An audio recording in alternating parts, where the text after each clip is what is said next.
grosse partie de notre activité concerne la connaissance, puisque pour bien gérer, il faut connaître le milieu. On va avoir donc des inventaires piscicoles qui visent à connaître les peuplements piscicoles à l'échelle du département, qui nous permettent de mieux gérer, d'avoir des indicateurs, de pouvoir établir des atlas.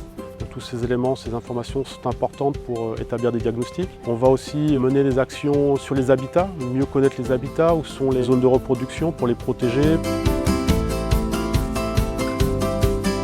Une pêche électrique, en fait, c'est simple. On a un générateur qui nous permet d'envoyer de l'électricité dans l'eau.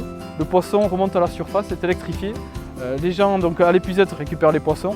Ensuite, vous avez une autre équipe qui pèse, qui trie et qui mesure tous les poissons qu'on a capturés. Voilà, donc ce qui nous permet de pouvoir faire une estimation de la densité de poissons. Quand on a pesé, mesuré le poisson, bien sûr, on remet tout à l'eau, sauf bien sûr les espèces nuisibles.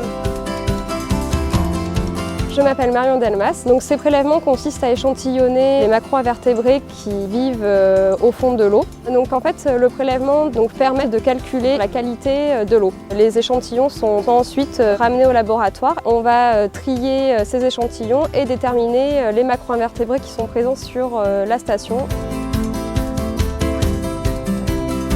Ici, je travaille sur le programme de restauration de la continuité écologique sur le SOCAT, pour voir si les différentes espèces, notamment populations migrateurs, peuvent évoluer le long du cours d'eau, donc surtout le linéaire.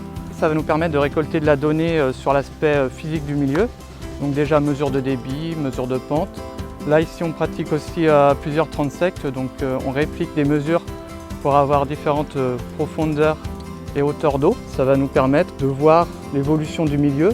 En étudiant le milieu, on étudie aussi quelque part l'habitat des poissons, donc on repère les habitats qui leur sont favorables, les endroits où vraiment ils ne peuvent pas s'établir, ils ne peuvent pas se reproduire ou se développer.